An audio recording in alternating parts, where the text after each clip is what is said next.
Hey guys, welcome to another episode of Foresight TV. I hope you've had a great week. I don't know about yours. Mine has been really long. I want to start by saying thank you so much for being here, for watching us, for your passion for the senior living industry. I know that Foresight is not the place for everyone. Once in a while, I hear people complaining that I'm too negative, but you know what? We are completely committed to making senior living an amazing experience for people who live and work in our communities. I'd love to hear from you about what you're doing to improve the lives of residents and team members. If you've got a story, sometimes we hear from people and they end up as guests on one of our live streams, either here or on Tech Tuesday. So I'd love to hear from you. And if there are things you just think we should be talking about or things we should stop talking about, I would love to hear about that. We have a lot of other great content that we do besides Foresight TV. We have LinkedIn posts. We have the Foresight Radio podcast, Tech Tuesday. Most impactful is the Foresight website, where we publish new leadership content every day. It's free and easy to subscribe to. The other thing I want to talk to you about is back when I started Foresight a long time ago, before we even called it Foresight, much of what I wrote was about how to improve the culture, particularly for frontline team members, because when you make frontline team members love coming to work, everything is better. It's better for residents, better for every single employee. Occupancy is higher, and frankly, margins are better. We are going back to our roots. We've opened up a new premium subscription called Practical Passionate Leadership. It's hosted on Substack. And we talk there very specifically about actionable things that leaders can do to create amazing work environments where people come to love to work. So I'd love to see you subscribe to that. And with that, let's get started.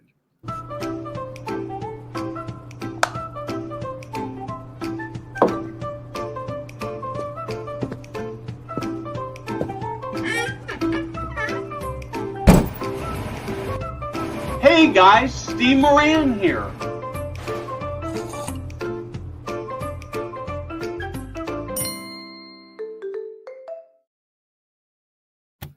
Mitch, welcome to Foresight TV. Great to be here.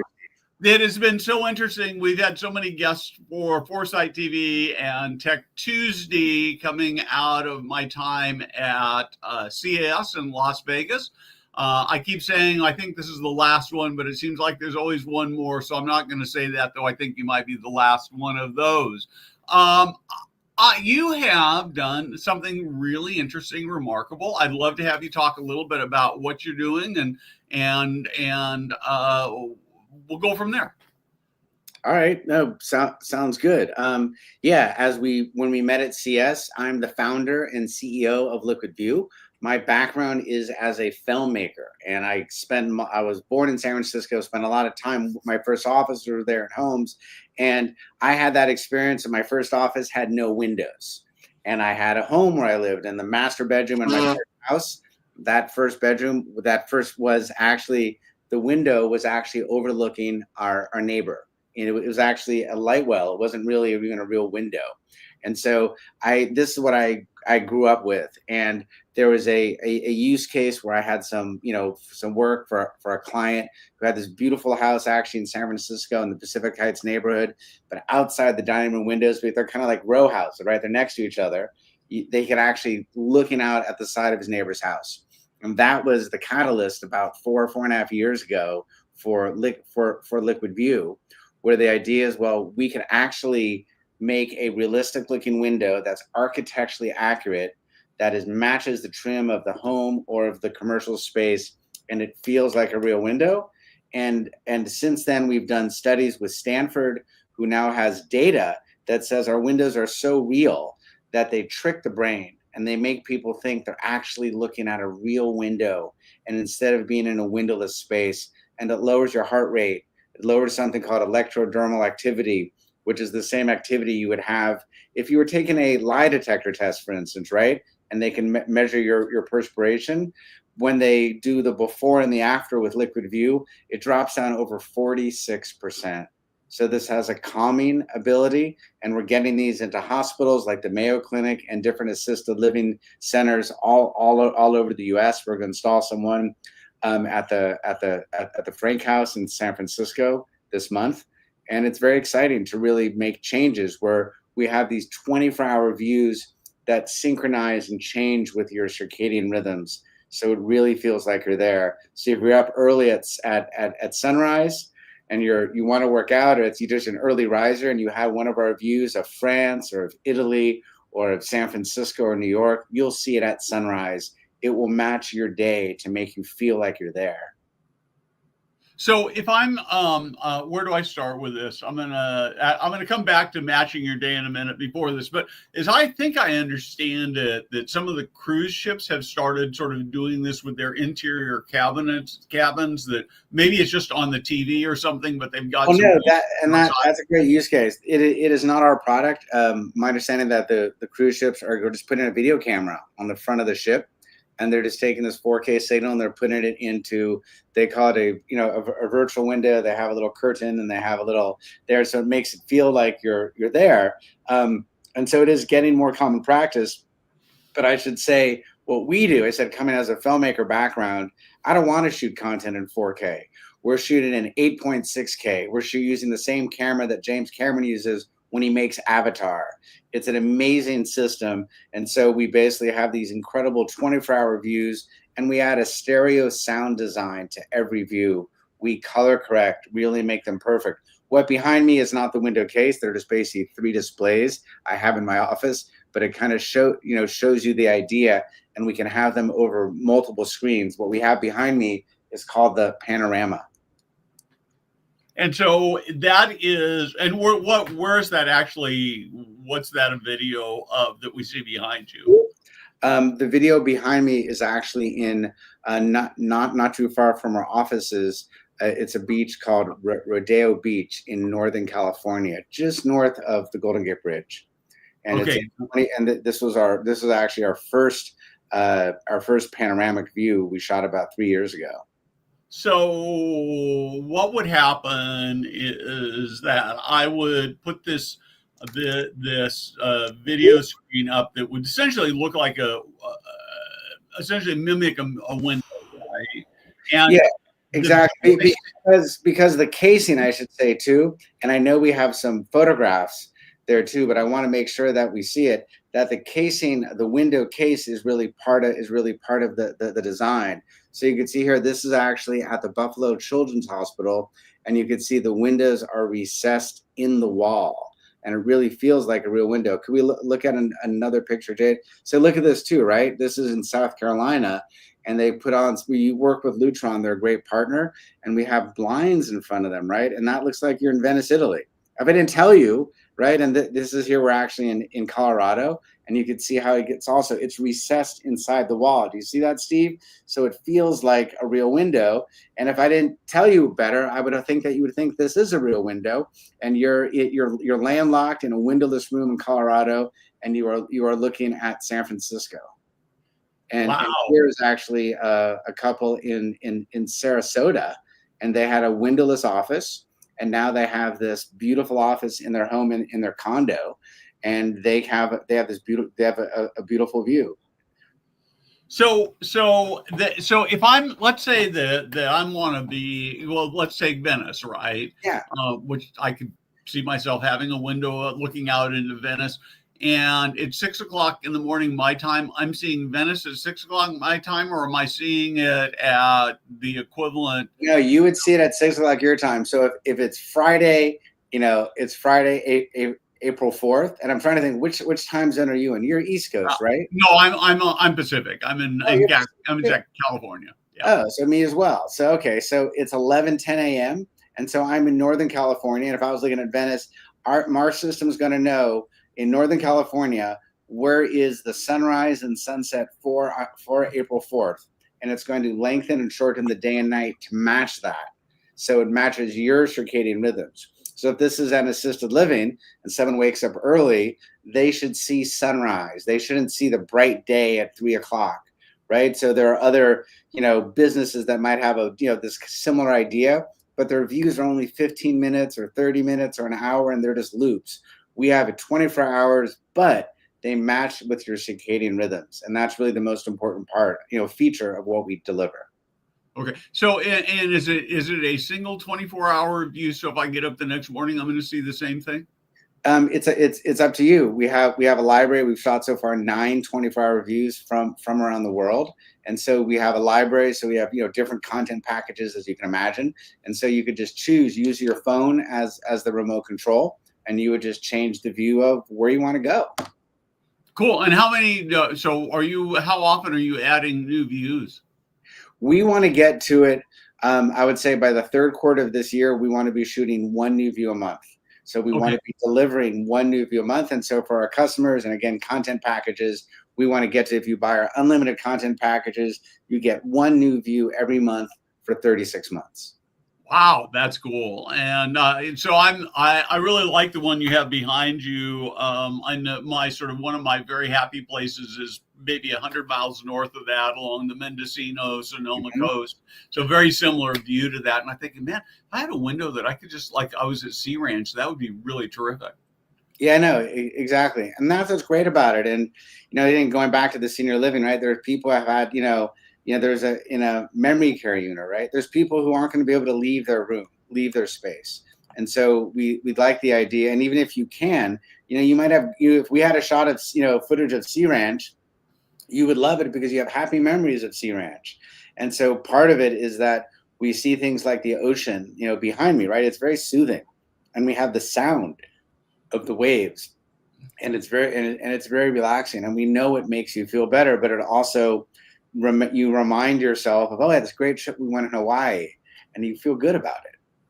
Okay, so I'm going to throw a really weird, wild question at you. We're going to go. Jada talked about me going rogue. Maybe this is it, and you don't get a chance to go into our private chat and don't do this. But so I'm going to start with this story. So I was at a conference in Los Angeles about 2 months ago, and I originally was going to fly down. I looked at it, and I thought, I'm just going to drive down.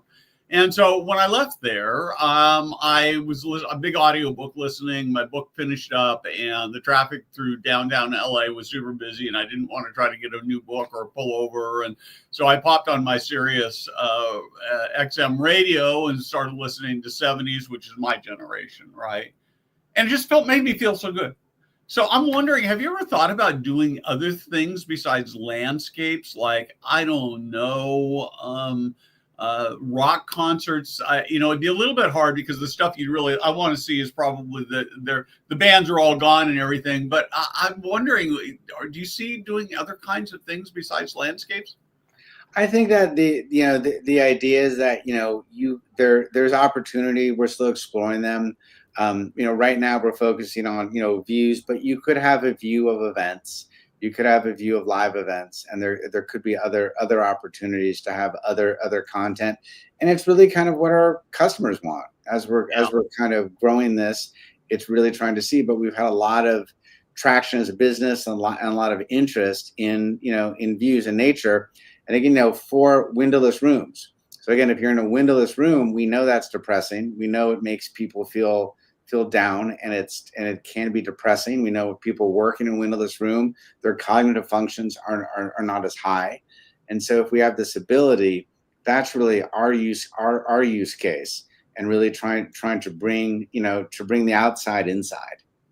Gotcha. So talk to me a little bit about sort of sizes and what it takes to install them and costs and all that kind of thing. Yeah, sure. Well, in terms of the sizes, I should say. So we are a content company. So we are focusing on making amazing content, and we don't need to make TVs. So we use Sony as our partner. They make amazing displays, and so we use Sony for the displays. We use Intel for our media players. And so and then we have the OEM with our window cases. And so it's really important for us to really focus on the content. Right now, our baseline model starts for $9,999. That's not bought direct. It's bought through dealers. We're using a network of AV integrators. It's not yet a do-it-yourself project. And we have 2 different kinds of window styles. We have the photographs we saw, and I don't know if there's time to upgrade later, but I can maybe share something on LinkedIn after, is we have our in-wall window, which are the photos that we saw. It's recessed in the wall. And we have our on-wall window that just hangs on the wall. And that is much easier to install because you literally just hang it on the wall. The in-wall, you have to go inside the wall or fur out the wall and bring it out. And so the size for our entry-level window, I said that, is around maybe 55 inches by 33 inches. And then it goes up to about maybe 74 inches by about 38 inches. And so those are the main sizes that we are using. And then the panorama, and that's for a single window, the 3-window, horizontally it expands up to a little over 11 feet. And that's incredible. So if you have the panorama, and the larger panorama, I think, starts somewhere around, $49,000, but it's 11 feet. It covers your periphery, and it's incredible. And so talk to me a little bit about use cases inside senior living, where it's being used, where you see it used, the impact that it has. Yeah, well, right now I should say we're having the Campus for Jewish Life in San Francisco is installing 2 of our windows this month, and we're very excited to see that happening. And so we've been in some hospital settings, but this is our first senior living installation. We're talking to many providers. We're talking to very large groups of senior living businesses, because we find that this is a way for them to improve their residents' experience in their facility.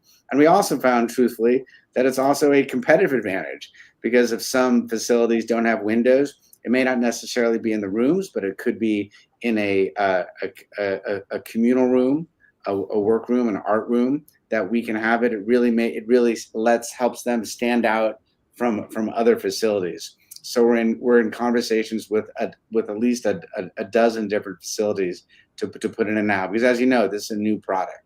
Yeah. So one of the things that would be really interesting to look at is, we've got all these malls that are now obsolete, and we've got a fair number of high-rise office buildings that are obsolete. And a lot of people have looked at them as housing options, but the problem, of course, is that there's too much interior space, no window space, right? And I look at this and I think, man, could you do this and actually build some interior apartments, either for senior living or for something else, and install these instead of exterior windows and accomplish the same thing? I don't know. What do you think? Well, yeah, 100%. I think there's a really unique opportunity. There's a lot of, commercial to residential conversion. We're talking to, lots of developers, in different cities who are, larger cities like San Francisco, Los Angeles, New York, Detroit, where people are, buying these buildings that are really not being used for commercial and converting them to residential. Part of the issue with these, as I've learned, is that, when you look at a residential building built today, it's a rectangle, and you have a hallway down the middle, and you have your, and you walk maybe 30, 40, 50 feet, depending how big it is, right, from the front door to the edge of the property to your window, and they build everything in there. The problem is that these other buildings, these commercial buildings, are big squares, and when you're building it, you don't care if it's 100 feet from the hallway to the window, because you'd have all these inside room offices, and so that does make it a challenge. The developers, mostly what they do is they have to core out the building. They literally have to cut in like a huge light well. It's a 20-story building. This is costing them millions of dollars, as they have to cut through there. And what they're getting is just a light well. They're getting a view from, looking at their neighbors, right? They're not actually looking at the sky. They're not looking at birds. Yeah. They have light and they have air. It's not that. With our technology and our windows, we have the ability to do something that is much more impactful. That is something that has a 24-hour, it's a gorgeous view. You're not looking at your neighbor watching Netflix, right? You're actually watching a view in south of France or in Venice, and you hear the sounds of the ocean. And we know that makes you feel better. So yeah, we see that as a great opportunity in these malls as well, where they're doing these conversion, because, big retail does not have windows. We have a customer, it's actually a nonprofit called the Inspired Community Project in New York. And what they're doing is they're building these schools for underserved communities in the 5 boroughs. And they took one in the Bronx, and they took what used to be a CVS, and they're converting it not for housing, but to 9 classrooms and a cafeteria. None of these classrooms have windows, but now because LiquidView, they do. So every classroom has one of our windows, and the cafeteria has the panorama. So that's an example of taking what used to be a CVS, a retail space, converting it into a classroom and adding windows with LiquidView. Yeah, what a great opportunity for somebody in the senior living industry to really take some of these buildings that kind of nobody wants and turns it into something special. So do people? How do I mean, I wonder. Is it just sort of a casual? Do people sit and watch, or what do you? How are you seeing people experience this? Well, it's interesting. People ask that. Imagine this: you move to a new house, Steve, right? And you have that, and you move in, and you're like, you have a new view. You have a look at whatever it is going to be. It's a nice view of the ocean, the trees, the side of your neighbor's house, whatever. And you're going to look at it every time you come into the wind. You come there. Same thing. I've had this in my office for 3 years. I said, I'll look at it and I'll appreciate it. Then I'll get back. Then I'll start getting to work. And so I think in reality is if there's something very beautiful, like at times, there are dolphins that I can see in the water. Or there's people on kayakers. There's things that catch my attention, but otherwise I just take a breath and I look at it. So people aren't watching, aren't staring at it, but you might also, depending on what your mood is, you might just be contemplative and wanting to look at the window, right? And wanting just to see something and relax. So people use it just like they would use a normal window, I guess is what I'm saying. Yeah. Yeah. Well, as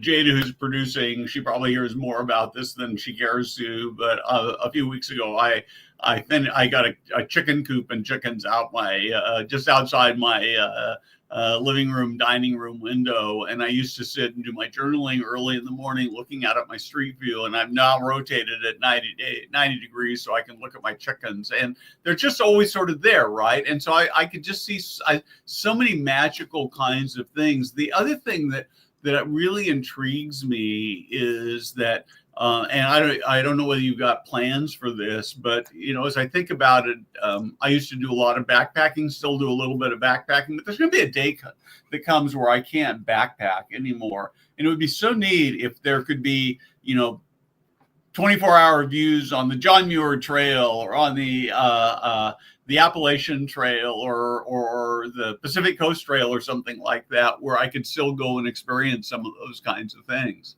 Yeah, well, no, I think that really is the idea, is that you can have views, and as this evolves, it'll be different. But your idea, you're thinking you want the walking camera, right? Walking through.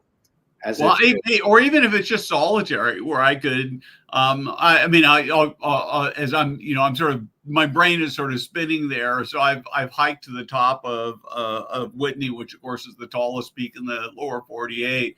And it would be really neat to be able to have a view of just sort of the peak is where people walk up and look around and take pictures and then go away. I don't know what it would be like at night. I guess at night it would still be okay because you'd have all these moving stars and things, right? Yeah, I mean, I think that's a good, we're trying to give the experience as if you were looking out a window, right? Yeah. So it's a fixed point of view. It's not moving, right? It's a fixed point of view. And that's if you had the window. And you could have a window on top of Mount Whitney. But you bring up a good point. We have 24-hour views, and and we have to choose the composition that looks enticing, right? You just can't put a camera anywhere and hope it's right. So we've done a lot of testing with lenses and focal length and trying to find the right setting. And we need something at night, because it might be beautiful on Mount Whitney, but if there's just stars, it may not be something that you could see. So we need to find find something which is a little urban element. It could be lights, it could be a city down there, a road where you see cars going by, but because we want a 24-hour view. So we need to find things like we were scouting in Hawaii, and Kauai is beautiful, but there's really not a night shot, if you will. But then we spent time in Oahu, in northern Oahu. We found a beautiful place in Waimea Bay. And it has the perfect of the beach, the water, the people, the beautiful nature. But there are some features at night that allow us to have something that's kind of interesting. So how do you actually do the filming? I mean, do you film from inside? Do you set up a camera outside? I assume somebody has to be there the whole time. Well, no, it's quite elaborate. It's somebody we had an event in New York. Somebody said, "Can you just take the new iPhone? You can just put it up and Yeah. record it." I'm like, "No, you can't." So we use this this motion picture camera that I said, the Sony Venice 2. It's a real camera, and it's the whole system is it's where I said what you would make a movie with. They shot Top Gun with that as an example too. So we're also shooting it for over 24 hours, about 30 hours. So we have about a 10-person crew. They're not there all the time, but we have different shifts. We deal with sound. We deal with if there's something on the lens, condensation. We're there the whole time, and then the day changes, right? And you just can't. You have to be there to make sure everything's perfect in the light and the exposure. You can't just set up a camera and leave. And I think that's what's different than let's say something at the cruise ship where they have a camera on the front of the ship. It's not different. We want to enhance it through color correction and post-production. We might make the sky a little bluer. We want to make it a perfect day. So whatever liquid view you see, it's a perfect day in Venice. It's a perfect day in Miami. It's a perfect day in Nice. And so we will use our filmmaking skills to enhance it and make it more beautiful and more engaging. I love that. I'm sitting here thinking I want one of these in my house. So what about the subscription cost? Yeah, so right now, as I mentioned, that I said the baseline, like the entry level, is $9,999, and that comes with 3 24-hour views, right? And Right. so the reason because we're using the best the best equipment. The displays are made by Sony. They're warranted for 5 years. These are things. It's kind of like a display you would see in an airport. They're 24/7, right? They're signage displays. But that basic system comes with 3 views. So you'd pick 3 views from our library, 3 24-hour views, called the limited package. You get that. There's no subscription. You get it all up front. You get unlimited. You get the content we have now and a new view a month. I stated that is more expensive depending on the size of the windows that you have, but you're getting this amazing content.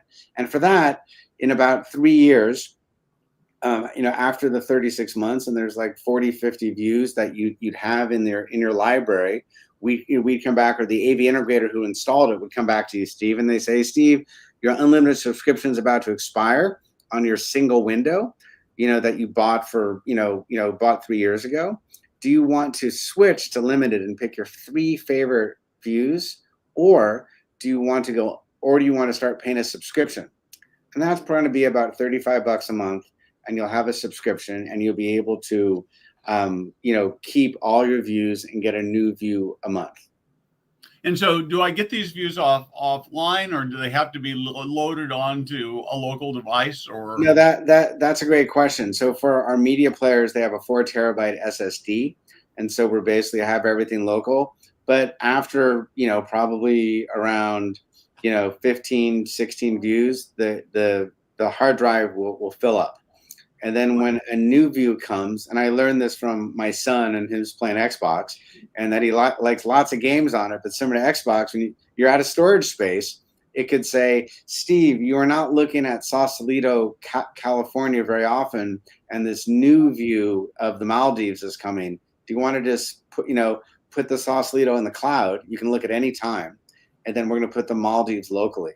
And what's great about locally is that you can just switch instantly. There's no latency. You're not waiting for it to download. Right. Yeah, and I mean, I could see how if you end up with latency and network issues, that could really spoil the experience. So. Well, it's a different. I mean, we'll have a streaming feature in the future, but it's just a different experience. Yep. So we got about a minute left. Why don't we take this minute and a half and just kind of give us a pitch for why senior living operators ought to do this, how they can find you, and what their next steps might be. Sure. Well, anyway, thank you so much for the opportunity. I would say the pitch is, we bring windows to windowless rooms. We bring in the senior living, communities. We've seen a lot of people just sitting there watching TV all day. They have the ability to travel the world and be in an immersive environment that really feels real, and it really can, and we know from the data from Stanford, it has real health benefits. It's not looking at video art.